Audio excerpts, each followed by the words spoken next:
A lenda negra, só para contextualizar um pouco, poderíamos defini-la como exagerar o lado negativo, às vezes até inventando coisas que não aconteceram, mas para dar a impressão de que era especialmente malvado. E claro, ignorar ou diminuir o lado positivo. O que eu diria é que isso é algo particular. Como esse fenômeno se concentrou no Império Espanhol, uma das perguntas que eu me fazia era, mas por quê? Procuro há muito um debate com nossos hispanistas ilustres e também alguém que defenda o lado indigenista, mas ainda não encontrei. Foi um forte indicativo de que realmente dentro do mundo acadêmico essa maneira de entender não está muito difundida, porque é mentira.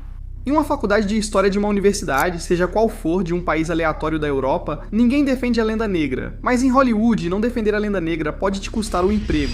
Breaking Bad tem algo incrível. Se passa na fronteira entre Novo México e México. Em Novo México, o deserto é comum, mas ao cruzar para o México, tudo ganha um filtro laranja e parece empoeirado, dando a impressão de pobreza.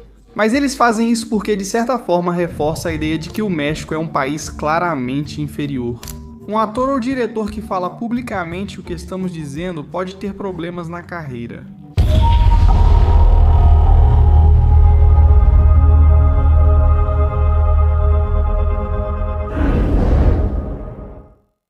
Muito boa noite a todos, senhoras e senhores, e bem-vindos a mais um episódio de La Factoria. O mês de outubro, estamos focados no tema da hispanidade.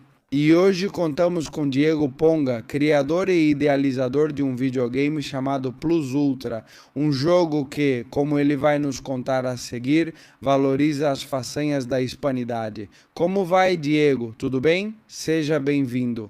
Como vai, Jota? Muito obrigado pelo convite. Nada, cara, meu prazer é meu. Este projeto realmente me entusiasma. Quando soube dele, achei que merece um programa. Porque tudo o que for para contribuir um pouco à guerra cultural, seja em qual área for, é bem-vindo. Me conta, o que é o videogame e o que te levou a idealizá-lo? Bom, antes de tudo, Plus Ultra Legado, que é como se chama o jogo, é um videogame que vai estar disponível na Steam e no Nintendo Switch. Certo? É sobre a conquista do México, correto? Basicamente, digamos, o tipo de jogo é um jogo de plataforma em duas dimensões, ou seja, é pular da esquerda para a direita, mas misturado com exploração, misturado com aventura, de forma. Além disso, combina muito bem com a temática, porque se você pensar, o divertido desse tipo de jogo é entrar em um mundo desconhecido, sem saber o que vai encontrar, fazer o seu próprio mapa na cabeça. E se você pensar bem, isso é exatamente o que um explorador espanhol podia sentir ao chegar ao novo mundo. Porque não havia nada cartografado, você não sabia que animais iria encontrar, não sabia que civilizações iria encontrar, né? Então, de certa forma, isso logo foi se encaixando na ideia original. Ou seja, se eu te disser da primeira vez que eu me sentei para escrever sobre um videogame chamado Plus Ultra, totalmente ambientado em algo do Império Espanhol. Eu tinha 16 anos, tá? Agora tenho 33, ou seja, já faz muito tempo. O que acontece é que há alguns anos decidi largar meu trabalho e montar uma empresa de videogames. E com uma ideia. E quando estou pensando na ideia, eu resgato aquela ideia que eu tinha quando era garoto. E eu penso, tá? Agora com o que já sei, ou seja, com a experiência de trabalho que tenho, com tudo que vivi e tal, como eu faria então? Logo comecei a pensar e disse, beleza, vamos apostar em um estilo de quadrinhos, vamos apostar em, sei lá. Então vamos focar na conquista do México e especificamente em dar muita visibilidade aos tlaxcaltecas. Não dar uma visão meio bobinha entre Cortés e Malinzin, mas sim fazer algo mais próximo da história real, né? Que no final é o que eu acho que uma parte importante do público de hoje pede, e provavelmente do seu público também, né? Então, aí digamos que a ideia vai meio que como uma bola de neve, né? Logo começa a crescer muito rápido e eu vou me dedicando. Ainda continuo trabalhando na empresa em que eu estava, mas dedico todo o meu tempo livre a ler sobre a conquista do México e a formar uma equipe.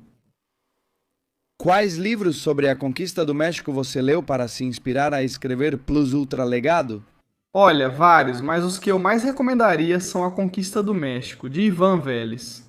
Esse é bem fácil de ler, bem curto, mas super bem explicado, tudo o que aconteceu é muito bom.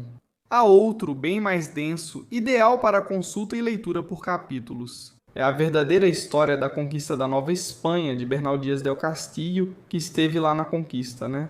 E esse livro, digamos que é a principal fonte primária, que realmente qualquer pesquisador que se dedique a essa parte da história tem que ter como referência, né? Depois disso, você vai se documentando e seguindo em frente. Por exemplo, eu me lembro de um livro chamado Vencer ou Morrer, que é a história da conquista. Mas desde a perspectiva estritamente militar, ou seja, que armas eram levadas, que armaduras eram usadas, que técnicas de combate eram utilizadas, que estratégias, não só dos espanhóis, mas também dos diferentes povos indígenas que participavam, né? Então isso também faz com que você tenha, vamos dizer, uma imagem muito mais completa, né? Ou seja, você não vê apenas uma foto, mas quase todo o filme do que aconteceu. Então, de certa forma, isso é o que vai me ajudando. Para vale bem. Agora, digamos o exercício que é um pouco complexo é vale. Agora eu preciso adaptar isso para o formato de videogame desse tipo. E então, bom, foi nisso que consistiu realmente esse projeto? Poxa, cara, para começar, obrigado. Parabéns. Muito obrigado. Cara, você vai chegar? Na prática, 20 anos tarde demais. Eu teria adorado isso aos 10 anos quando ainda podia jogar videogame.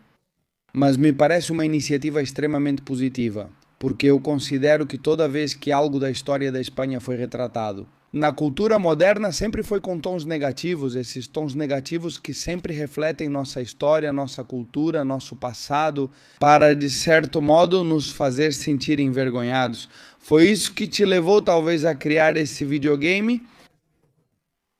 Sim, totalmente. Vamos ver. Nestor, você está falando da Lenda Negra, certo? Exatamente, da Lenda Negra. Assim, para contextualizar um pouco, poderíamos defini-la como exagerar o ruim, exagerar o negativo. Inclusive, às vezes, inventando coisas que não aconteceram só para parecer que era especialmente malvado e, claro, ignorar ou diminuir o que é positivo. Isso é algo além disso, que não é exclusivo da história da Espanha. Ou seja, isso acontece com qualquer país minimamente importante ou com qualquer ator geopolítico minimamente relevante. Isso já foi feito, e hoje ainda é feito, com muitos países, né? Hoje em dia temos isso. Estamos muito contaminados pelas redes sociais, no fundo, se você pensar, por lendas negras contra certos países, certas ideologias e tal. Ou seja, isso acontece, ou religiões também, né? Isso é uma coisa que quero dizer, não é algo novo, nem é algo que começou e terminou com o Império Espanhol. O que eu diria é que é particular como esse fenômeno se concentrou no Império Espanhol, ou seja, no Império Espanhol. Eu acho que sofreu muito mais com a Lenda Negra do que outros tipos de impérios ou outras sociedades políticas. E há uma, e isso eu acho que é palpável. E então uma das perguntas que eu me fazia é, tá, e por que não? Ou seja, é a primeira coisa que você diz, não tá, quer dizer tá, sim. Qual foi a sua conclusão? Tenho uma conclusão sobre por que a lenda negra se espalhou tanto. Olha, eu diria que aí, como tudo, não existe uma explicação única de um único fator. Eu diria que tem um fator importante. Para mim, o importante é que muitos países formaram sua identidade contra o Império Espanhol. Quer dizer, se você pensar bem, Sim, por exemplo, claro, na Hispanoamérica é muito claro, né? Em Portugal é muito claro. Ou seja, Portugal rompe com a coroa espanhola. E basicamente sua razão de existir é esse rompimento. O mesmo com a Holanda, se você pensar bem. A Inglaterra e os países anglo-saxões baseiam sua identidade em terem enfrentado o Império Espanhol, assim como a França. A Itália baseia parte de sua identidade em ter unificado o país, à custa de Nápoles e Sicília, que foram Espanha por muito mais tempo do que atualmente pertencem à Itália. Então, eu realmente acho que há um ponto importante que segue por aí. Ou seja, há uma boa parte do mundo, especialmente ao nosso redor, que construiu sua identidade contra o Império Espanhol e, por extensão, contra a hispanidade. Eu diria que, em grande parte, contra a Igreja Católica.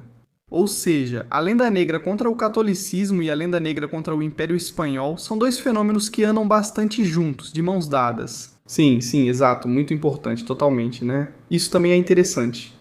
Porque se você reparar, quando alguém em um país que não tem nada a ver com o Império Espanhol critica a Igreja Católica, logo aparece a Inquisição Espanhola. sim. Como você vê, esses dois fenômenos estão sempre entrelaçados, o que é interessante e importante para enfrentá-los. Ou seja, não estou aqui para acabar com a lenda negra sozinho, pois isso claramente não é tarefa de uma só pessoa. Mas eu dizia, ok, de alguma forma teremos que contrabalançar isso, teremos que combater isso, né? Porque não podemos. Ou seja, me parece que tivemos uma atitude um pouco indiferente, ou até mesmo em certos aspectos derrotista, que é, bom, sim, Hollywood nos critica muito, então é tipo, que droga, né? A vida é assim. Sim, quero acrescentar algo. Tudo o que você disse, eu concordo com cada palavra 100%. Mas eu acho que a lenda negra fez tanto sucesso porque nós, os próprios hispânicos, a tornamos nossa, nós mesmos a assumimos. Então, uma coisa é ser difamado de fora, mas o país não adotar certas ideias. O que isso faz é, digamos, fazer você sentir vergonha de si mesmo. Sim, sim, sim. Isso acontece. Há muitas lendas negras sobre países, mas geralmente não. Os países em si ainda mantêm certo orgulho nacional, orgulho da história. Os franceses, você pode dizer o que quiser, mas Napoleão é Napoleão. Olha, eles respeitam a figura histórica dele. Todos correm para criticar Ridley Scott pela confusão que ele criou no filme. Aqui na Espanha parece que precisamos pedir desculpas, pois parte da sociedade não assumiu as mentiras que nossos inimigos geopolíticos espalharam sobre nós, o que nos enfraquece. Esse é meu ponto de vista.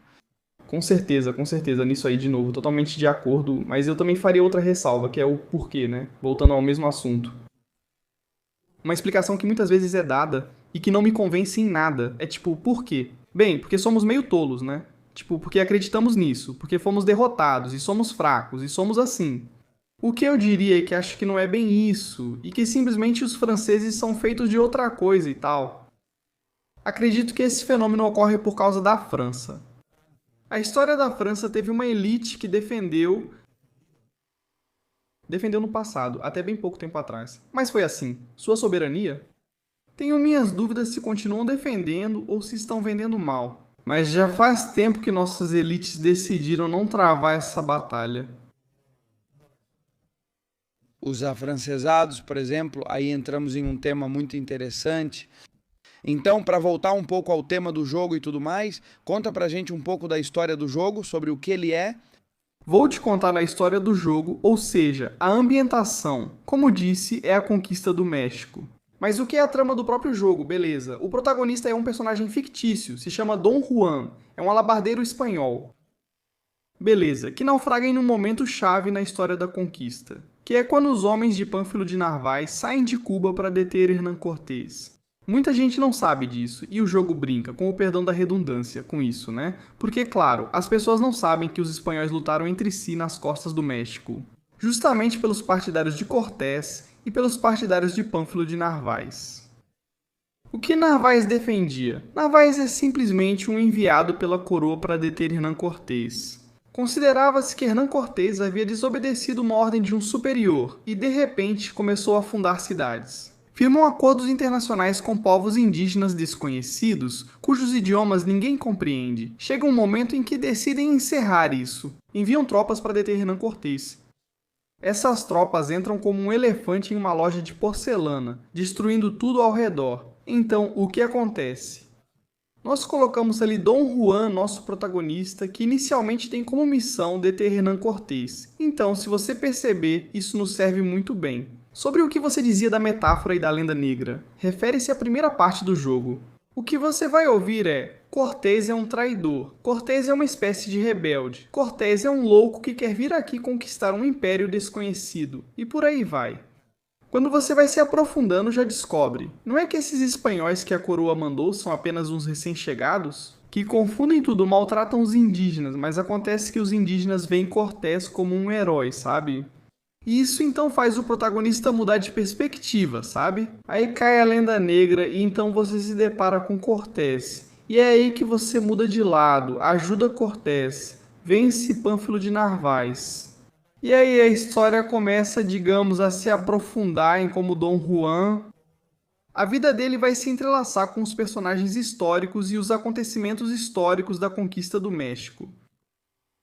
Que incrível. Eu adoro, tio. Muito obrigado. Vou jogar, tio. Não tenho Nintendo, mas só de ver já vale, porque amo história. Até hoje, Pânfilo ainda é usado pra xingar alguém. Sim, exatamente. Hein? Por quê? Porque tentou impedir Cortés. Agora, todo esse videogame e tal, você teve algum tipo de dificuldade para financiá-lo? Houve algum problema para executá-lo? Porque geralmente eu sinto que existem certas forças que não querem que os espanhóis tenham orgulho histórico da incrível façanha que realizaram. Certo, vou te dizer, financiar um projeto, você, cara, o que eu vou te contar, né? Ou seja, você sabe disso melhor do que eu. Não é fácil financiar um projeto, Não. Não é fácil fazer isso, é preciso bater em muitas portas já estão fechadas de antemão, muitas portas. Você perde muito tempo e no fim não consegue, isso sempre acontece. Buscar financiamento para projeto é nosso pão de cada dia. Mas enfim, inicialmente conseguimos alguns investidores que nos deram uma boa ajuda para começar e a coisa foi crescendo um pouco. E a verdade é que conseguimos lançar o jogo. Sobre o que você disse. Além disso, claro, esse é um tema que, digamos, pode causar polêmica, por assim dizer. Olha, quando começamos a fazer o jogo, eu estava um pouco, confesso pra você, eu estava um pouco assustado, tipo, caramba, aqui a galera vai se irritar, isso vai ser algo que vai causar polêmica. Quando saírem os primeiros trailers, vídeos e comentários, pode surgir uma crise com polêmica, sem sabermos como agir. Será que precisaríamos fechar o negócio? Isso poderia ter ocorrido. Mas, cara, eu acho que nos últimos 3 anos a mentalidade das pessoas mudou. Em grande parte também graças a podcasts como os seus. Esse fenômeno nem sequer aconteceu. Aliás, vou te dizer uma coisa. Foi o contrário, não é mesmo? Claro, aliás, veja só. Houve empolgação. Veja, vou te contar uma coisa. Aconteceu uma coisa com a gente, certo? Uma vez que era bom, nós nos reunimos com uma empresa de videogames com a ideia de que talvez eles nos financiassem. E tal. E bom, a pessoa era, vamos dizer assim, bem woke, certo? Não por nada em específico, mas dava pra perceber, né? E eu pensava, certo? Isso talvez possa ser um problema. Então, de repente, eu explico um pouco sobre o que é o jogo e tal, e ele diz: certo, me parece bom, mas uma pergunta, por que vocês colocaram esse título? E claro, eu plus ultra pensei, certo, ele vai tentar me acusar de ser um fascista, essas coisas, e bom, expliquei mais ou menos assim, tipo, é o lema do Império Espanhol. E era isso por ir além, né? E tipo, o típico, né? O non plus ultra, o Mediterrâneo, ou seja, o estreito, era isso que tinha. Não se pode ir além. E justamente os espanhóis mostram que sim, é possível ir além. Então por isso acaba se tornando o nosso lema e tal. E essa pessoa me diz: ah, que interessante, mas por que vocês colocam um lema japonês? E eu, tipo assim. Plus ultra é latim, claro, tipo, é latim, ou seja, momento de não estou entendendo, sim, momento de claro. E a garota me diz: não, porque isso é de um anime, né? Sim, existe um anime onde o protagonista possui um poder secreto parecido com o Plus Ultra. Qual é esse poder? Beleza. O que me surpreendeu e já aconteceu comigo mais de uma vez, não é a primeira vez que associam Plus Ultra com anime. Aquela primeira vez, claro. Foi a primeira vez comigo, mas já ocorreu 2 ou 3 vezes com pessoas de fora mais do que com espanhóis. Sabe por quê? Que o nível já ficou tão destrutivo nas sociedades europeias que as pessoas já não reconhecem que plus ultra seja um lema em latim. Não sabe nem sequer que existia um Império Espanhol, nem considera isso, ou seja, tanto faz pra ela. Tudo o que aconteceu antes de 1990 parece algo super antigo pra ela? Eu diria antes de 1933. Bom, sim, tudo bem, mas você sabe o que eu quero dizer, né? Ou seja, existe uma ignorância, mas uma ignorância que de certo modo quer dizer que essas pessoas no fundo também são vítimas, né, dessa destruição. Sim, tem que culpá-los, claro. Quer dizer, as pessoas não têm culpa de não saber esse tipo de coisa, mas a culpa de qualquer forma é delas. Voltamos um pouco ao mesmo ponto. As elites que permitiram ou promoveram isso, dependendo do caso, né? E claro, isso também te faz entender que os que mais poderiam ficar revoltados com esse discurso, na verdade, é que não sabem do que você está falando. Esse é o ponto. Na verdade, eles não fazem a menor ideia do que você está falando. A questão é a seguinte, deixa eu te contar uma coisa. Faz muito tempo que estou procurando um debate de um dos nossos queridos hispanistas ilustres, professor. Há tempos procuro alguém que defenda o lado indigenista e da lenda negra com argumentos históricos. O fato de que os espanhóis só fizeram ali foi atrocidades, abusos, saques. Não encontro, ou seja, ninguém nem sequer se dispôs. Olha, isso para mim foi um forte indicativo de que realmente dentro do mundo acadêmico essa maneira de entender não está muito difundida. Porque é mentira, é falacioso. Depois tem quem faz mais autocrítica, tem quem faz menos. Mas a lenda negra por si só, essa visão de mundo de que os espanhóis só fizeram mal, saquearam ouro e tudo mais, só é defendida por pessoas ignorantes. Obrigado, sim. Eu diria que antes você me perguntou minhas conclusões sobre o tema da lenda negra e tal. Uma das conclusões que eu tirei, ligando um pouco com o que você dizia, é que a lenda negra não é tanto um fenômeno historiográfico, mas sim um fenômeno comunicativo. Propagandístico, né? Eu chamaria claramente. Ou seja, a lenda negra não é tanto um tema de livros de história, ou seja, livros de história que tenham promovido esse tipo de visão. Houve e ainda há, mas não é algo super comum. E mais ou menos qualquer historiador especialista nessa época, de qualquer país do mundo, te diz que isso é propaganda e tal, e que não se deve dar muita atenção a isso.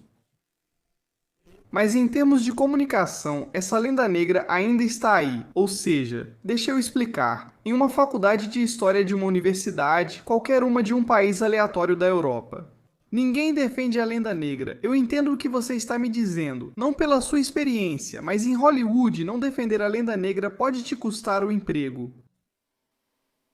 Sabe? Ou seja, um ator ou um diretor que publicamente diz o que você e eu estamos dizendo aqui pode acabar tendo um problema na carreira. Sabe o que eu quero dizer? Por quê? Por quê?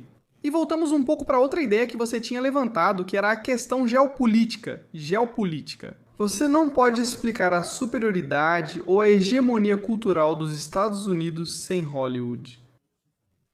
Ou seja, os Estados Unidos têm muito poder militar, financeiro, territorial, de todo tipo, diplomático, o que você quiser, claro, mas também tem poder comunicativo e muito. As principais redes sociais que usamos são americanas, praticamente todos os filmes que assistimos são americanos, a música que ouvimos é americana, até o reggaeton que consumimos na Espanha muitas vezes é feito em Porto Rico. Ou seja, no final das contas, isso também precisa ser entendido. É um fenômeno, é lógico. Eles são o império do momento e tentam expandir seu poder como podem. Quer dizer, nesse sentido, eu não analiso, não critico. Você precisa perceber que ao analisar pela perspectiva comunicativa e não historiográfica, aí você diz: ah, claro, realmente tem um monte de filmes e séries que de repente fazem estereótipos contra os hispânicos, contra os espanhóis, contra os mexicanos, por exemplo. Tem um caso pra mim que é o que eu mais gosto, do mais evidente. Cara, você já viu Breaking Bad? Sim. Breaking Bad tem uma coisa que é incrível, que se passa na fronteira entre Novo México e México. Novo México é Estados Unidos e México, sim. Sim, eu já vi, é uma das minhas séries favoritas. Brutal. Claro, eu adoro. Então, cara, em Novo México, tipo, é normal, é o deserto e é normal, mas quando cruzam para o México, tudo fica empoeirado, filtro laranja. É como se fosse para te fazer sentir que é super pobre, mas é o mesmo deserto. Tem uma fronteira, mas a fronteira não aparece ali, tipo, a fronteira não gera poeira amarela, sabe? Mas eles colocam isso porque, de alguma forma, reforça a ideia de que o México é um país claramente inferior, sabe? Até em detalhes sutis, como o uso da cor. Já dá pra notar. Depois há casos bem mais graves. Tipo, não sei se você viu o Batman Azteca. Não vi isso sobre o que você fala? Batman Azteca? Sim, sim, sim. Vão fazer um filme... Bom, estreia em 19 de setembro. Não sei se esse podcast já terá sido publicado ou se o filme já terá estreado quando ele for ao ar. Mas enfim. Batman Azteca. Sim, sim. Sim, já vai estar nas bilheterias, quer dizer, mas você está falando de um filme? Bilheterias?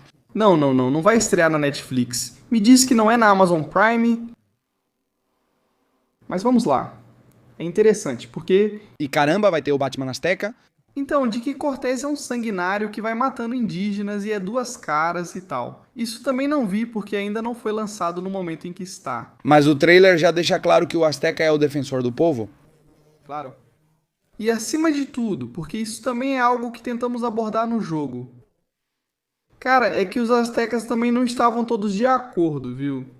Quer dizer, tem uma coisa muito interessante quando você começa a ler sobre isso, que é que Moctezuma, que é o imperador dos Médicas, certo? Aztecas e Médicas são a mesma coisa. Moctezuma se dá muito bem com Cortés, ele se dá super bem com Cortés. Moctezuma chega a jurar vassalagem a Carlos King. Pacificamente, Cortés e Moctezuma nunca chegam a se enfrentar em batalha. Isso é interessante, porque quando Moctezuma morre apedrejado pelo próprio povo, isso mostra algo dos próprios mequicas. Muitos deles não estavam de acordo entre si. Ou seja, também havia suas próprias tensões internas, suas próprias facções que iam tomando posições. Acredito que algumas aproveitam a fraqueza de Moctezuma com a chegada dos espanhóis para dar um golpe. Um golpe de estado, matar o imperador, e colocar outro, claro. Aí acontece uma coisa muito interessante, que é Moctezuma. No leito de morte, pede a Cortés que cuide dos filhos. Porque uma tradição asteca é que, quando ocorre um golpe de estado, o imperador é morto. O Huayla-Tuani, que era como eles chamavam, ao matar o imperador, você não elimina só ele. O imperador e toda a família dele? Toda a família dele. Vai que surge um herdeiro que depois te mate. Então, claro, quando Moctezuma leva aquela pedrada e vê que está em seu leito de morte, ele pede para Cortés cuidar dos filhos dele, e Cortés cuida dos filhos dele. E depois essa nobreza indígena é reconhecida. E é muito interessante, porque isso é no início do século XVI, mas no século XVI-II, em Madrid, constrói-se o Palácio Real na Plaza de Oriente e colocam uma estátua de Moctezuma em um lugar de destaque. Não está escondida, certo? Não? Na porta do palácio há uma estátua bem grande de Moctezuma e outra de Atahualpa, ou seja, Moctezuma e Atahualpa. No Império Espanhol, eles foram considerados grandes reis da Espanha. Isso é algo que com certeza nenhum outro império europeu fez. Não tem comparação. Ou seja, para que a gente tenha uma ideia, é que deixa eu ver se consigo explicar, você consegue imaginar os americanos colocando no Senado dos Estados Unidos ou na Casa Branca? Não sei nem o que te dizer, cara. É que não... É comparável? Uma estátua de Saddam Hussein seria impensável. Não seria mais uma estátua dos pele vermelhas que sistematicamente eles mesmos se encarregaram de exterminar. Na verdade, no início do século XX e no final do século XIX, vários presidentes dos Estados Unidos diziam: o único índio bom é o índio morto, totalmente contrário ao que se vivia dentro do Império Espanhol. Na verdade, tudo o que é os Estados Unidos, o oeste dos Estados Unidos, era espanhol quando os mexicanos perderam depois da independência. Bem, o vice-reinado da Nova Espanha... Aí ocorre uma paradoxa curiosa. Todos os índios desse território foram aniquilados sistematicamente pelo protestantismo anglo-saxão, tema pouco discutido. O fator religioso é importante. Sempre diziam que jogavam cartas e conviviam bem com os espanhóis que permitiam que vivessem juntos. Até quem não queria ser católico afirma que a evangelização foi imposta. As pessoas não percebem o impacto do que a Espanha fez? Claro. Olha, Por isso é muito interessante, claro, aqui o que acontece é que já abrimos outra questão, que é a questão religiosa. Hoje em dia as pessoas não entendem muito isso porque nós também somos filhos do nosso tempo e no nosso tempo. Na Europa são sociedades muito secularizadas, o que não significa que não tenham religião. E eu explico. Hoje em dia a religião majoritária na Espanha é o niilismo. Talvez seja uma opinião pessoal, mas acredito que não se vive sem religião. Não digo cristianismo ou islamismo especificamente, mas sim que a religião faz parte de toda a sociedade. Ou seja, é como, bem, assim como toda sociedade precisa ter habitantes, porque senão não seria uma sociedade. Precisa ter uma série de elementos, digamos uma visão antropológica e um marco moral que dê coesão à sociedade. Isso é o que chamamos de religião. Na verdade, religião vem de religar, vem de reunir a sociedade. O que você diria, por exemplo, sobre os Estados Unidos, com sua grande pluralidade de igrejas protestantes? Na verdade, o que realmente religa a sociedade, no fundo, é o pensamento de que tudo se resolve com liberdade e democracia. Você pode criticar, pode achar bom, ruim ou mais ou menos, mas eu diria que essa é uma abordagem muito religiosa. O religioso não precisa ser pensar que existe algo transcendental. Mas veja, por exemplo, você, que já fez muitas críticas ao wokismo, um dos pontos centrais do wokismo nos últimos 3, 4 anos, tem sido que se pode nascer em um corpo errado, o que significa que você existe antes de nascer em um corpo. Isso é a preexistência da alma, numa categoria religiosa, sabe? Então, volto ao mesmo ponto, acharmos que superamos as religiões e que já não existem mais religiões ou algo assim. Eu acho que isso é algo muito da nossa época, mas nem por isso é verdade. Agora voltando um pouco à época da qual estávamos falando, aos séculos XVI, XVI primeiro e XVI primeiro aqui, há um ponto muito importante que é o cisma luterano, e depois toda a reforma protestante e tudo o que vai englobar a Igreja Católica. Católico, na verdade, significa universal. Tem um ponto muito importante, que é considerar que, já que todos os homens são filhos de Deus e que não existe diferença por raça, é que nem mesmo o termo raça e o uso que foi dado a isso vieram depois, e vieram principalmente de países protestantes ou de países com grande influência protestante. Isso no mundo católico nunca tinha existido. A ideia sempre foi integrar os povos. Na verdade, Roma, o Império Romano, que é de onde o catolicismo bebe diretamente, da Grécia e de Roma, é justamente a integração de povos de culturas completamente diferentes. Claro, e o que os romanos fizeram? Havia muitas religiões pagãs e tal. Sim, mas eles acabam criando um panteão comum no Mediterrâneo, reunindo tudo no culto ao imperador. Por isso, a religião, digamos, daquela definição que eu te dei antes, essa religião comum no Mediterrâneo era o culto ao imperador romano.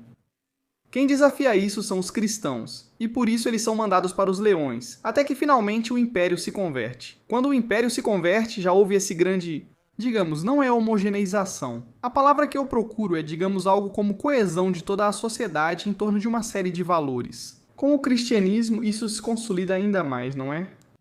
Então, o que acontece com esses homens? Além disso, leve em conta que estamos em pleno renascimento, ou seja, as pessoas estão recuperando essas ideias, justamente esses impérios estão recuperando elas. Nas elites intelectuais, falam constantemente sobre Grécia e Roma. Essas ideias estão sempre presentes. Então, o que acontece? Quando Cortés chega ao México, ele se vê como Alexandre o Grande, e isso não é brincadeira. Ou seja, ele mesmo começa a imitar Alexandre o Grande. Se você vê o que fazia Alexandre o Grande, ele casava seus generais com as princesas das terras que conquistava, com uma princesa persa, com uma princesa dos Medos, com uma Sim. Isso é o que faz Cortés. Casa seus homens com uma princesa totonaca, com uma princesa tlaxcalteca, com uma princesa médica. Por quê? Porque é a forma de integrar. E também queimou os navios, como Alexandre o Grande. Bom, é importante dizer que ele desmonta os navios, não os queima. Ah, tudo bem. Queimou foi Alexandre. Isso foi um pouco romantizado. Mas até nisso há semelhança. Claro, então é isso. Ele casa seus homens com as princesas dele. Ele mesmo tem essa ideia de que o que precisa ser feito é replicar a Espanha. Ou seja, ele nomeia o que hoje é o México como Nova Espanha, pois queria replicar a Espanha ali, criando uma nova Espanha. Parêntese, muitos dizem, naquela época não existia Espanha. Então, por que Cortés chamou de Nova Espanha? Era divino. Eu não vejo o futuro, então isso também é importante, não é? Então, de certa forma, ele se considera herdeiro de um legado milenar greco-latino por um lado e cristão católico por outro. E ele precisa integrar os povos como se integram os povos? Com duas coisas, que é o primeiro, o direito romano, e o segundo, o batismo, ou seja, fazer parte de uma mesma comunidade religiosa. E o mestiçagem? O mestiçagem também é outro dos pontos essenciais, e o mestiçagem é anterior a Cortés, e eu te digo por quê.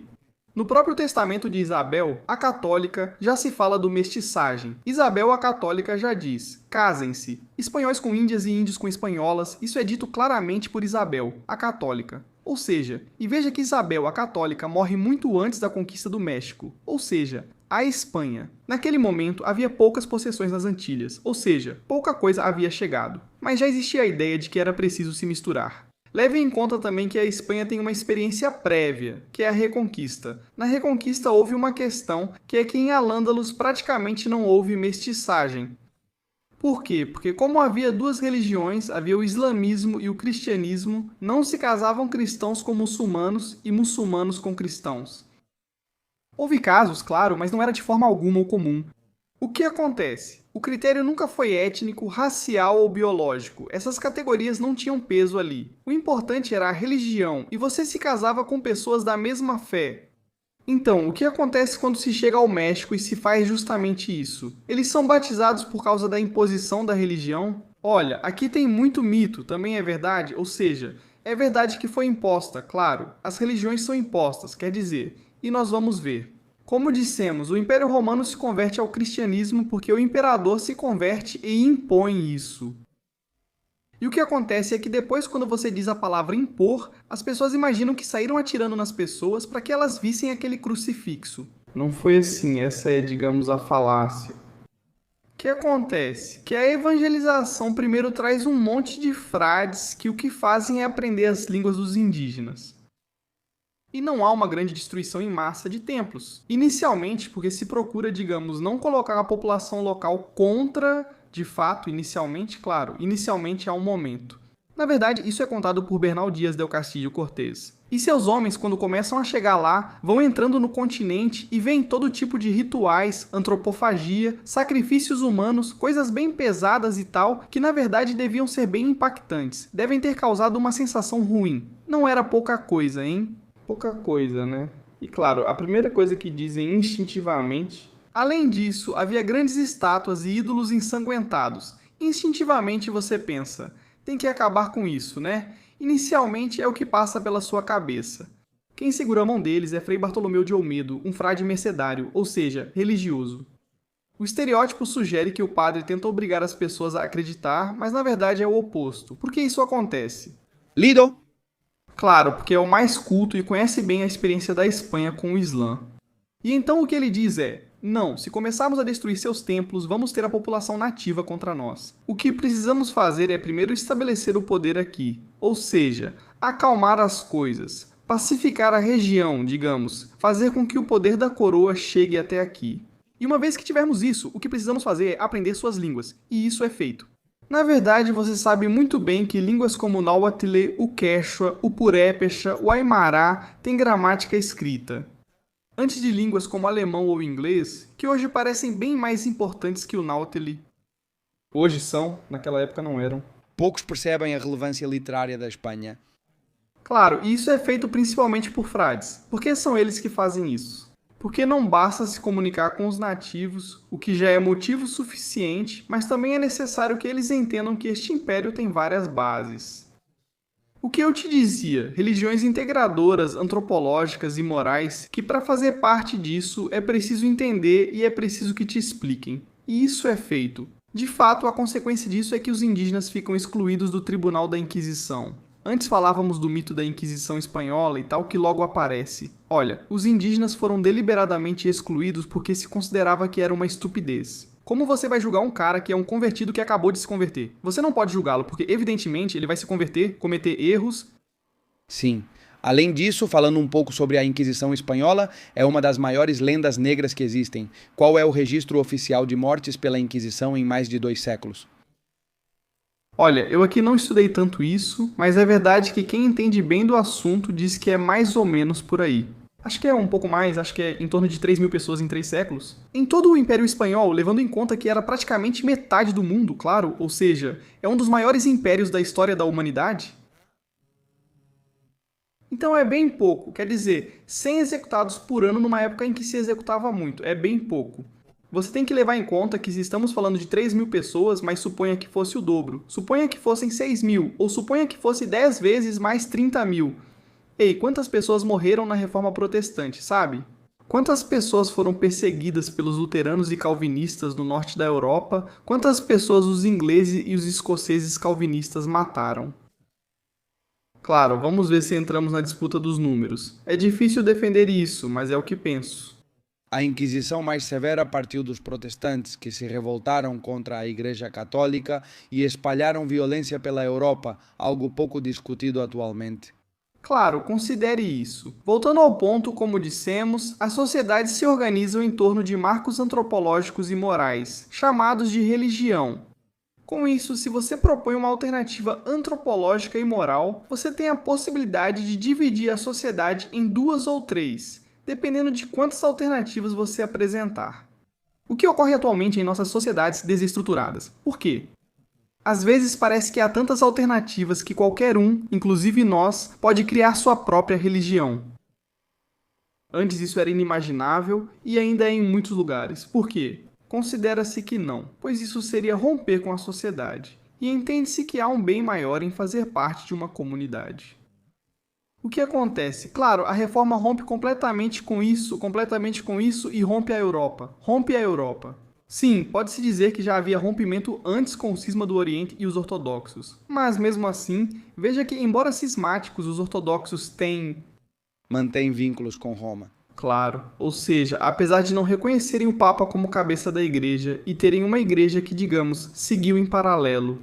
Apesar disso, o marco antropológico e moral não muda, nada é idêntico. Ou seja, você vai para um vilarejo na Rússia e vai para um vilarejo na Extremadura, e tudo bem.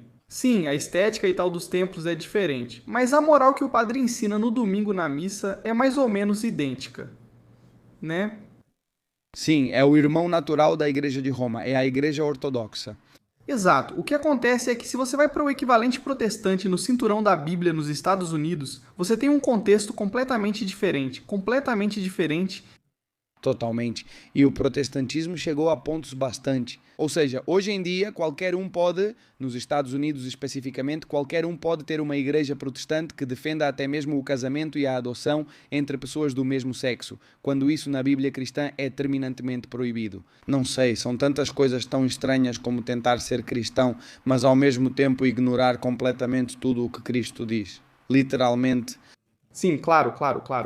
Ou seja, isso, veja, é que não... Estamos fazendo um julgamento de valor? Não. Não estamos dizendo que é muito claro. Vou te dar uma análise estritamente racional e sim analítica. Não é analítico exato. Olha o que eu te dizia. Se você tem a capacidade de criar um novo marco antropológico e moral para modificar a sociedade aos seus interesses políticos, econômicos e financeiros, vai te interessar muito controlar a religião, então por isso os grandes poderes sempre tentaram controlar os poderes religiosos, certo? Em boa medida. Na verdade, você poderia dizer que o wokeísmo tem sido uma tentativa de impor, não é uma nova religião totalmente. Eu diria que hoje, em 2025, bato na madeira. Está um pouco em baixa. Mas há 2 anos não pensávamos que estivesse em baixa. Só 2 anos atrás, né? Ou seja, talvez daqui a 2 anos, vamos ver onde estaremos totalmente. Está bastante em baixa. Sim, ou seja... Isso também te faz perceber o quão rápido essas coisas mudam, que a gente acha que nunca. A sociedade muda de opinião e muda numa velocidade impressionante. Tipo, às vezes pode passar 2000 anos sem mudar de ideia, e aí em 2 semanas tudo muda. Quero dizer, depois as sociedades se acham demais, mas no fim das contas somos muito facilmente manipuláveis, né? Por exemplo, nos Estados Unidos algo acontece e pronto. Muitas igrejas protestantes, principalmente as pequenas, não são organizações sem fins lucrativos. Elas funcionam como empresas, então podem ser compradas e vendidas. Muitas vezes são compradas por pessoas, vou dizer de forma educada, por pessoas que nem sequer são cristãs. Sim, dá muito medo tudo o que acontece aí nessa questão da religião. Com isso, me desculpe por te interromper, mas perceba que muitas dessas visões que poderíamos definir como heréticas, ou seja, afastadas do que essa religião realmente diz. Pode haver um interesse por trás, que é levar a sociedade ou determinados setores da sociedade para um canto, porque existe alguém a quem isso interessa totalmente. Voltando ao jogo? Me diga. Voltando ao jogo. Estávamos falando sobre os problemas que você teve para conseguir o financiamento para realizar o projeto, mas no final deu certo. Isso mesmo. Conta pra gente, como foi a aventura de fazer esse projeto acontecer? Quando o jogo vai ser lançado? Então, olha, eu te falo mais ou menos, como eu tinha dito, eu passei meu tempo livre lendo, montando uma equipe, buscando financiamento. Finalmente eu consigo um pouco disso, e aí no final de 2021, em dezembro, a gente começa a trabalhar sério nisso, né? Ou seja, já faz mais de 3 anos, né? Em 2022, estamos fazendo um trabalho, digamos, eu poderia te dizer como estou indo. Produção. Ou seja, já estamos produzindo o jogo, mas principalmente estamos pensando em como vai ser o mapa do jogo, como vai ser o estilo artístico do jogo. E aí começam a surgir coisas. Tínhamos decidido que fosse em estilo de quadrinhos, mas quadrinhos têm muitos estilos, né? Ou seja, você pode ir desde o mangá até Mortadelo e Filemon. Finalmente optamos por um estilo parecido com o de Tintin. Por quê? Porque ninguém tinha feito isso. Analisamos videogames e percebemos que todo mundo, quando faz quadrinhos, vai ou para o estilo da Marvel e corrente contínua, ou seja, super-heróis americanos, ou para o mangá japonês. Ninguém fazia algo diferente, então pensamos, ok, e se fizermos quadrinho europeu? Então tentamos imitar o estilo dos quadrinhos de Tintin. Ficou legal e tivemos a ideia de que cada sala do jogo fosse um quadrinho. Para que parecesse que em vez de navegar pelo mundo, você estivesse navegando... Pela história em quadrinhos? Parecia uma história em quadrinhos, como um livro aberto, e isso agradou muito. Isso, já te adianto, surgiu meio por acidente e improviso, como tem sido tudo, né? Isso é... Se algum dia você voltar a entrevistar alguém que faz videogames, vai ver que é algo que as pessoas sempre dizem. Não, isso surgiu diretamente por acidente. Tipo, de repente alguém teve a ideia. Naquele dia a gente testou. Era legal. Isso acontece muito nesse setor dos videogames? O tempo todo. É muito criativo nesse sentido. Você está o tempo todo testando coisas para ver como fica, não fica bom, fica ruim, de repente aparece um erro, alguém fez algo que não deveria ter feito e você pensa, caramba, peraí, vamos explorar isso, ver como fica, e acaba que isso fica bom. E depois? O que acontece? Que depois, veja só, tivemos nossa primeira, no ano seguinte de termos começado, tivemos uma primeira, digamos, exposição pública em Bilbao, numa feira de videogames. Claro, precisei ser sincero, fui para Bilbao meio apreensivo, pois afinal estávamos apresentando um jogo sobre o Império Espanhol. E Bilbao é uma cidade que, bom, tem muita gente que pode se sentir um pouco incomodada. Porque tem uma ideologia nacionalista basca forte, que talvez choque com a visão deles. Então fiquei apreensivo pensando, talvez, não sei. Será que vamos ter algum problema? Ou alguém vai falar alguma coisa pra gente ou algo assim? Cara, mas não, que nada, que nada. A galera curtiu muito o jogo, as 500 pessoas que foram, puderam jogar no nosso stand. E toda hora alguém vinha. Nossa, que legal. Mas sobre o que é isso? Do Império Espanhol, da conquista do México, que bacana. E aí alguns se aproximavam e conversavam. E além disso, teve um dia que o lugar onde estávamos, o stand, ficava ao lado de San Mamés e tinha tido jogo.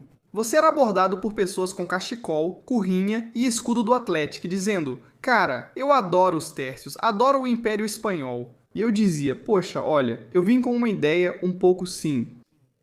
Muitos ainda me seguem do País Basco. Claro, isso também te faz entender outra coisa. Pois é. Assim como eu tive, ou seja, assim como eu lutei contra a Lenda Negra, contra o Império Espanhol, contra a Espanha, contra o mundo católico, quantas vezes eu já acreditei em exageros sobre pessoas de Bilbao ou sobre bascos em geral? E no final você diz, não, cara. As pessoas são super simpáticas, super compreensivas e gostaram muito do jogo. E sabe o que eu acho? Me diz. Você só entende ao experimentar ou fazer. Sempre conto isso, pois vivi algo parecido com o que aconteceu com você em Bilbao. Me preparei para ser odiado por toda a Espanha. Cara, de verdade, recebo bem pouco hate, muito mais amor e carinho. O que isso quer dizer?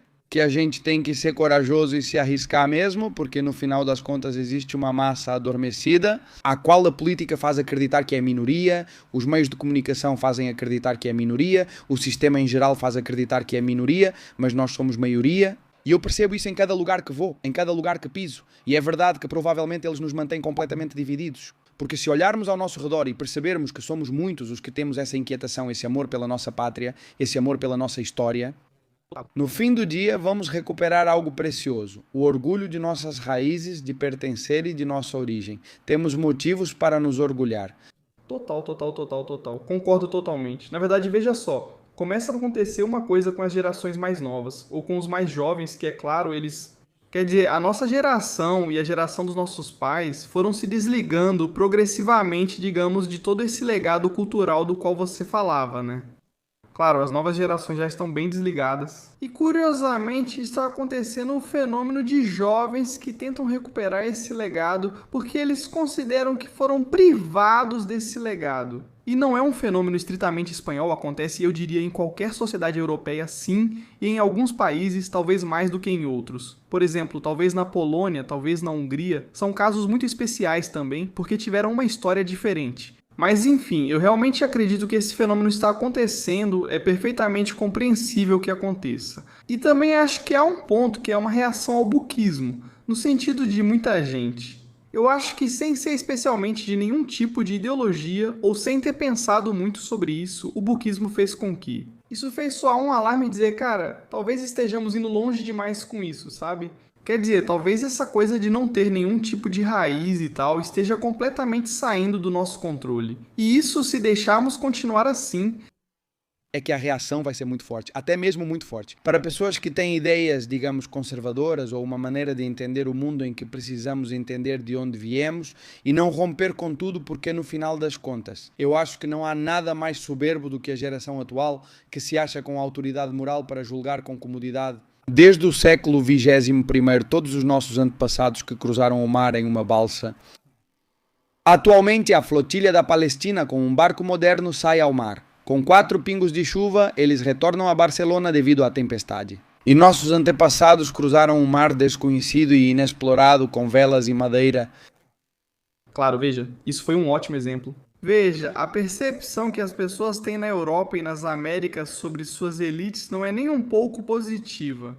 Não é? A percepção que as pessoas têm das elites é, primeiro, que elas são muito falsas. Pois é isso que você diz, que montam suas frotinhas e tal e fazem encenação. Não sei o que. Saímos, voltamos em meia hora, depois não. Agora sim vamos sair mesmo.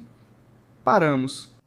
Paramos em Ibiza e a dizer Ibiza Free Palestine ao som do techno e algumas colheradas a mais. Claro, eu quero dizer, mas isso não é um caso único. Se quiser, é um caso, porque agora está muito em alta, porque é muito exagerado. Mas em escala menor, isso já acontece há muito tempo. E claro, as pessoas já estão um pouco cansadas. Depois, além disso, tem esse fenômeno que já acontece nas nossas sociedades, na Europa e na América, há muitos anos, décadas. Eu deveria dizer o que é. De repente chega um partido político que todos achamos que vai ser. Esse é o Messias que vem para resolver todos os problemas. Mas aí vem a decepção. O líder acaba se tornando parte da elite. De repente surge outro partido e todos falam: vamos votar em peso, agora vai, com certeza eles se resolvem, e já estamos na 7ª ou 8ª tentativa. E aí as pessoas simplesmente param de acreditar. Sim, uma pergunta que quero te fazer, Diego. Qual foi a principal motivação para começar esse projeto ou qual foi o motivo? Ou seja, se você tivesse que definir um motivo, só um que te levou a pedir financiamento? Ficar pensando nisso, ler todos os livros, todo o trabalho que isso envolve, que eu entendo muito bem como empreendedor que sou, tudo o que significa começar um projeto. O que te motivou a criar o Plus Ultra Legado? Vou te dizer duas coisas, mas que convergem na primeira. Desde criança eu sinto que nasci para fazer videogames. É o que eu realmente gosto na vida, é o que eu realmente acho que faço bem, é o que eu realmente posso me sentir seguro fazendo. Eu sei que vou fazer isso, vou fazer bem, vou fazer com toda a minha determinação, isso por um lado, por outro, ao mesmo tempo. Minha maneira é que eu tenho que usar essa condição que acabei de descrever para um bem maior. Ou seja, a gente não pode, claro, ficar com medo e dizer não, nunca vou fazer isso, porque talvez eu fracasse e tal. Bom, sim, isso é muito legítimo, mas vamos ter coragem. Mas eu não vou fazer isso só porque eu quero. Sei lá, para ter uma posição mais confortável na sociedade ou algo assim. Conseguir um salário X não é só isso. Ou seja, a gente também tem que buscar fazer o bem para a sociedade ao nosso redor. Não é? E quero dizer, porque olha, eu poderia estar fazendo um jogo de, sei lá, um mata marciano, um jogo de ninjas ou algo assim. Por que eu faço isso? Em grande parte porque eu também acho que é uma boa ideia mudar a perspectiva das pessoas através de uma nova forma de comunicação, que é o videogame. Quero dizer, penso que nós, hispânicos, perdemos o trem do cinema, pro bem ou pro mal, esse trem já passou e nós o perdemos. Cara, vamos tentar chegar a tempo no videogame. Acho que não concordo com você. Podemos fazer e já me colocar no cinema também? Não, não podemos fazer. Mas através da... Imagina só uma... Mas o que acontece é que chegamos muito tarde, já era. Não, Não, você acha que não? não. Não. Não concordo com você e vou explicar. Tá bom. Uma superprodução que um empreendedor, uma pessoa que esteja indo bem, na verdade te digo que é um dos meus projetos. Ah, tá, você está aqui revelando informações. Eu quero ser roteirista de séries e filmes Que legal, cara. e poder produzi-las, ou seja, meu objetivo é me capitalizar o máximo possível. Obviamente sair da Espanha, porque aqui é impossível, aqui eles não param de te ferrar. E uma das minhas paixões sempre foi criar séries, criar personagens. Eu até comecei um projeto de escrever um romance quando tinha 14 anos, um romance medieval, uma loucura, né? Me inspirei muito em A Flecha Negra, de Robert Louis Stevenson. E eu não concordo com você que chegamos tarde ao trem do cinema. O que acontece é que não há iniciativa privada, que o cinema espanhol é subsidiado pelo Estado. É complicado que esse tipo de guerra cultural venha de lá, seja na telona ou na telinha, através de séries. Mas acredite, com todo esse boom acontecendo, não bate com a história que me contaram, nem com essa lenda negra. Porra, olha as catedrais, os caminhos, como esse povo é possível. Mas se eu falo espanhol, se meu nome é Fernando, odiar o hispano-falante, a hispanidade, é odiar a si mesmo, e muita gente está percebendo isso. Zunzunegui no México, Marcelo Gulo na Argentina, César Pérez Guevara na Venezuela, um monte de hispanistas estão surgindo. Por quê? Porque a narrativa não faz sentido.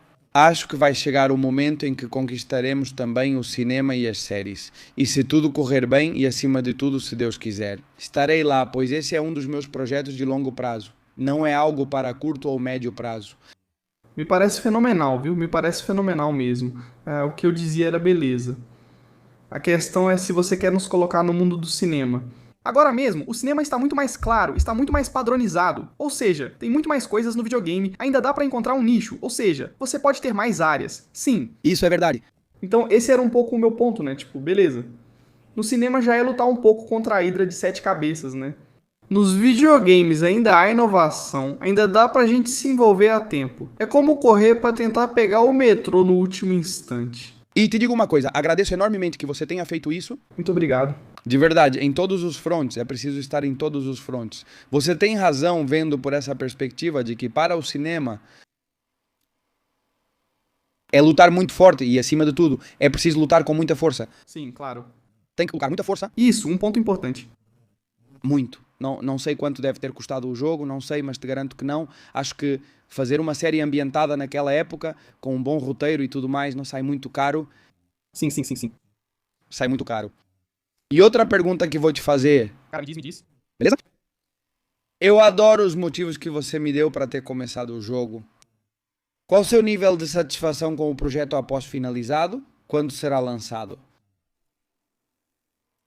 Vamos ver. Boa pergunta. Não sei se estou pronto para responder agora. O que eu posso te dizer é que se eu penso em 3 anos atrás, quando estava começando com tudo isso e tal, eu penso que eu era uma criança. Tipo, exatamente assim, sabe? Tipo, eu penso que o que eu aprendi, o que eu amadureci, o quê? Tipo, eu me sinto um pouco como se tivesse voltado da guerra, sabe? Só com isso, acho que já foi muito edificante pra mim. A segunda coisa, veja, é um pouco o sonho da minha vida. Já te falei, foi a primeira vez que escrevi sobre um jogo desse estilo. Eu tinha 16 anos. Foi feito, foi possível fazer. Quantas pessoas e quantas vozes internas, não é quanto? Pepito Grillo te dizia, não vai dar certo nem a pau, larga isso, desiste, foge. Procura um emprego seguro, mesmo que pague menos, ou mesmo que seja assim, ou mesmo que você não aguente seu chefe, tanto faz. Foge, porque você não vai conseguir, isso não vai dar certo e talvez precise decidir algo que não quer. E então, essa voz, se você é empreendedor, pum, você sempre vai tê-la aí. E apesar de tudo, nós fizemos isso. Ou seja, também quero dizer uma coisa. Você falava da minha satisfação, cara. Minha satisfação não é só minha. Ou seja, esse jogo, no fundo, é um projeto coletivo. Quer dizer, somos muitos. Nós somos, digamos, a empresa. E tudo bem, eu sou o diretor e produtor do jogo. Mas temos uma equipe de pessoas que conseguiu realizar isso. Também acho justo reconhecer o trabalho deles, pois ralaram muito para lançar o jogo. É interessante, mesmo que agora pareça um projeto muito pessoal meu. Também se tornou o sonho da vida deles, que é lançar um videogame. Cara, isso não é algo que qualquer um pode dizer, né? Então, isso já vai além, eu te digo, vai além do retorno financeiro, além de se realmente tem gente que joga e muda sua perspectiva. E tal e diz, beleza, então, olha só, a Lenda Negra é uma besteira além dessa parte, que obviamente vai ter que ser avaliada, né? A satisfação pessoal, já te digo, e da equipe, ou seja, é uma alegria enorme. Perguntas um pouco mais curtas e precisas. Me interessa muito. Você disse que apresentou lá em Bilbao, né, para que as pessoas jogassem, o pessoal achou divertido? Sim, bastante. Sim, né? Sim. Você só pode usar um personagem? Em certos momentos você troca de personagem, sim. Mas você pode usar Hernan Cortés em algum momento? Não, isso não, porra, cara, não, na verdade não, porque também tentamos que você não controle um personagem histórico, ou seja, os personagens históricos. Digamos que o comportamento deles é fixo, mas o comportamento que você teria naquela época, isso quem escolhe é você, né? Isso é uma coisa muito poderosa dos videogames. Você tem opções para escolher? Não, você não pode escolher, ou seja, você não pode mudar o curso da história, mas digamos que em todo videogame. No final, claro, não é como em um filme, em uma série ou em uma novela. Você vê um cara salvando o mundo em um videogame, você salva o mundo, sabe? Isso já é uma diferença muito grande na hora de construir um personagem. Acho melhor que personagens históricos não sejam jogáveis e que o jogável seja fictício. Na verdade, eles já fazem isso com frequência. Em romances históricos, o protagonista normalmente é um personagem fictício e depois, claro, para não, entrelaça sua vida com várias pessoas históricas. Totalmente. Quero que me diga quando o jogo será lançado no mercado. No dia 9 de outubro, 9 de outubro, quando lançarmos este programa, ele já terá sido lançado efetivamente. Efetivamente, ou seja, já está nas lojas. Para comprar, estará disponível na Steam e na loja digital da Nintendo, Switch. Certo, então quero que você me diga e me descreva qual experiência todos que jogarem e comprarem esse jogo vão ter. Quero que as pessoas comprem, quero que toda a minha audiência, se gostam de videogames, apoiem esse tipo de projeto, não só pela qualidade do jogo, que eu mesmo não testei, de verdade. Não vou enganar vocês, mas eu vou jogar. Eu vou comprar única e exclusivamente porque acho de vital importância apoiar projetos que enfrentam uma visão que nos faz mal, que nos prejudica, que nos diminui, e é o complexo histórico que insuflaram dentro da nossa psique coletiva. Então todo mundo que não comprar esse jogo e gosta de videogames é um betonidas, que fique sabendo.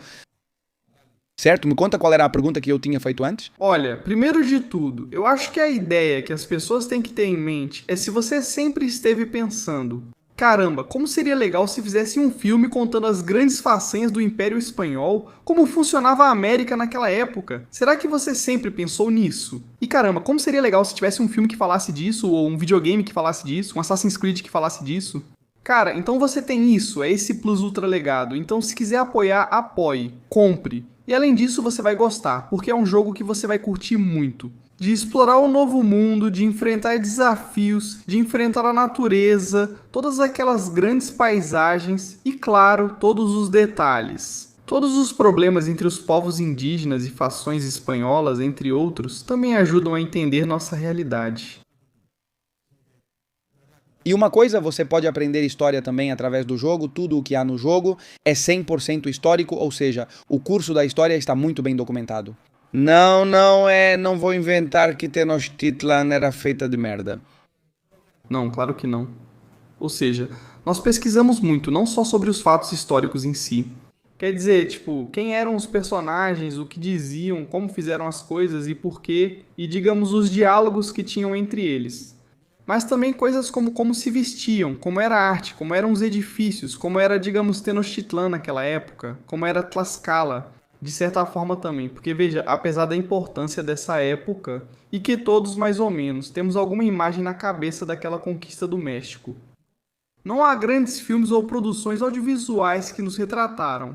Ao pensar na Segunda Guerra Mundial ou no Império Romano, temos várias imagens em mente, mas disso tudo nem tanto. Para nós é mais difícil. Então nós também quisemos de certa forma nos basear muito na história para poder fazer uma recriação o mais fiel possível. Agora, é tudo histórico como você disse, mas depende do que consideramos 100% histórico. Absurdos como os que você mencionou, não, nenhum agora. Um alabardeiro espanhol com armadura não pulava 4 vezes sua altura. Mas Macho é um jogo de plataforma, então não seria chato.